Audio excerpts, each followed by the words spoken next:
පෙරවදනේ. ඒක කියවලා ඊට පස්සේ ඉක්‍රොසික මහත්මයාගේ පෙරවදනක් කියවන්නේ.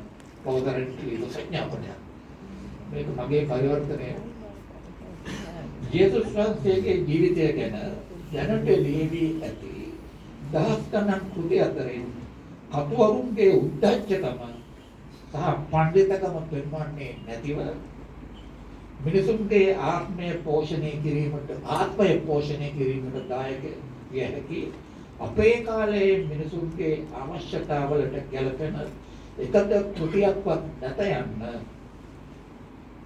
මෙම කෘතියේ කතෝරයාගේ අදහසයි. ඒ කියන්නේ පැපිණිගේ අදහසයි.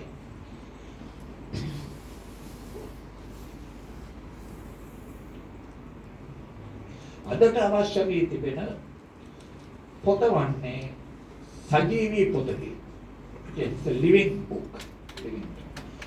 ක්‍රිස්තුස් වහන්සේ ජීවත් වන ක්‍රිස්තුස් කෙනෙකු බවට පත් කරවන එම ජීවත් වන මිනිසුන්ගේ ඇස් ඉදිරියේ උන්වහන්සේ සදාටම ජීවත් වන බව පෙන්වන ජීවන කතාවකි.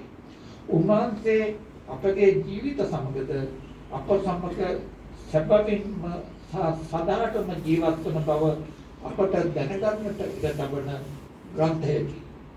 ක්‍රිස්තුස් වහන්සේට නින්දා අපහාස කළ උන්වහන්සේගේ සැබෑ මුහුණ කවදාවත් දැක නැති.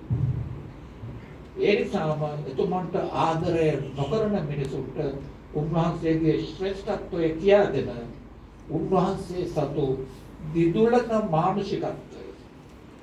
දේවත්වය නෙවෙයි, දිදුලන මානුෂිකත්වය පෙන්වා දෙන ග්‍රන්ථයකි. සාමාන්‍ය නූගත් මිනිසෙකු අනෙකුත් සාමාන්‍ය නූගත් මිනිසුන් සඳහා ලියන ග්‍රන්ථයකි. කතෝරයාගේ පඬිතුකම හෝ විද්‍යාත්මක හැකියාව පෙන්වන්නක් නොවේ. තමා එවැනි පොතක් ලියා ඇතැයි මෙම කෘතියේ කතෝරයා බොරුවට කියන්නේද නැත. ඔහු කියන්නේ එවැන්නක් සඳහා තමන් උත්සාහයක් ගෙන ඇති බව පමණි. දැන් පැපිණි දස්නම්තේ විශේෂයේ මේ තව චේතයක් කියවන්න. දැන් මාර්ටින් වික්‍රමසිංහ මහත්මයා කියනවා එතුමා සංඥාපනයේ කියනවා එතුමා අවශ්‍ය යථාර්ථ රීතිය කියලා. අත වශයෙන් මගේ පොතේ තියෙන එකක් තමයි ඒක පරිච්ඡේදයක් තියෙනවා වික්‍රමසිංහ මහතා යථාර්ථවාදය සහ යථාර්ථ රීතිය කියන එක වෙන් කරනවා කියන එක. ඒක දෙකක් එතුමා කියනවා. ඒක මම පැහැදිලි කරලා තියෙනවා මගේ පරිච්ඡේදෙත්.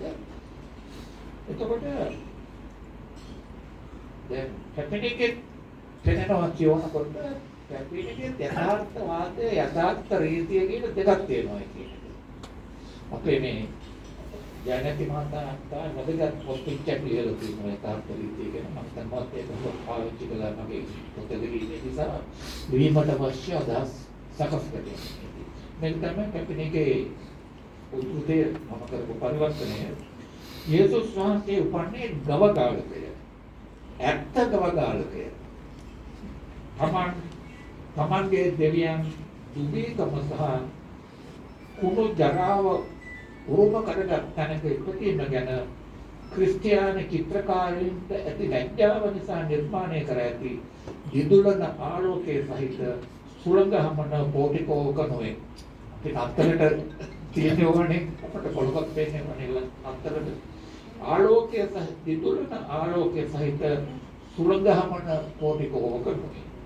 නත්තල් දිනට පෙර දින සීනි බෝල වැනි කුඩා පිළිම කිහිපයක් සහිතව ප්ලාස්ටර් ඔෆ් පැරිස් වලින් නිපදව ඇති අගේට සායම්ම අලංකාර කර ඇති ගවයන්ට කැම දෙන බොරුවක්ද සහිත සත්‍ය වශයෙන්ම දිව්‍යමය ගවදාලක් නොවේ. සතුටින් කෑගසන බෝරුවෙකු දුකෙන් බලා සිටින ගොනෙකු වහලේ හිඳගෙන තමන්ගේ නැමිත් තිබෙන මල් මාලා සොලවන දේවදූතයන්ද සහිත ගවදාලක් නොවේ. යේසු පිළිදා උපන්නේ එවැනි ගවගාලක නම් නොවේ. සැබෑ ගවගාලකයි. නියම ගවගාල වූයේ යේසුස් පිළිදා උපන් ගෙදරය. මිනිසුන්ට මෙහෙවර කරන ගොනුන්ද සිටින එම ගෙදරය. ක්‍රිස්තුස් වහන්සේගේ දිරාගිය ගවදාල සතුව තිබුණේ ගොරහැඩි බිත්ති 4ක්. කිලිටි එලිපත්තක්. දිරාගිය වහලක් පමණයි. අඳුරු ගඳ ගසන තැනක පිහිටා තිබුණු එකම පිරිසිදු තැන ගවගාල හිමිකරුවා පිදුරු සහ තනකොළ ගොඩගසා ඇති තැන පමණයි. යේසුස් වහන්සේ උපන් ඇත්ත ගවගාල මෙයයි. ලෝකයේ තිබුණු ඉතාම ජරා අපවිත්‍ර තැන පිරිසිදුම එකම මිනිසාට ලැබුණු පළවෙනි කාමරයයි. ඒ විදිහට කියාගෙන යනවා. මොකද එක්තරා විදිහක යථාර්ථවාදයක් විතර තියෙන්නේ. ඒ කියන්නේ එක තැනක පෙරවදන පැමිණි කියනවා ඔහුට අවශ්‍ය වුණේ යේසුස් වහන්සේගේ චරිතය අලුතෙන් කියන්න අර අපේ ආචාර්ය ඕපරිහත් දෙක සඳහන් කළා මේ මිනිස්සේ චරිතය යේසුස් වහන්සේ දෙවියන් නෙමෙයි මිනිස්සෙකු බවට පත් කිරීම කියලා. ඒතන එක්තරා විදිහක තියෙන්නේ පැමිණිගේ අර යථාර්ථවාදී අදහස. යථාර්ථවාදී ප්‍රවේශයේදී යේසුස් වහන්සේගේ චරිතය අලුතෙන් නිර්මාණය කිරීමේදී ඕබාලිකා කරලා තිබෙන යථාර්ථවාදී රීතියට මම හිතන හැටියට බොහෝ ඒවන විට අතර දමා තිබුණු මාක්ස්වාදී ප්‍රවේශයේ තාමත් බලපාලා තියෙනවා.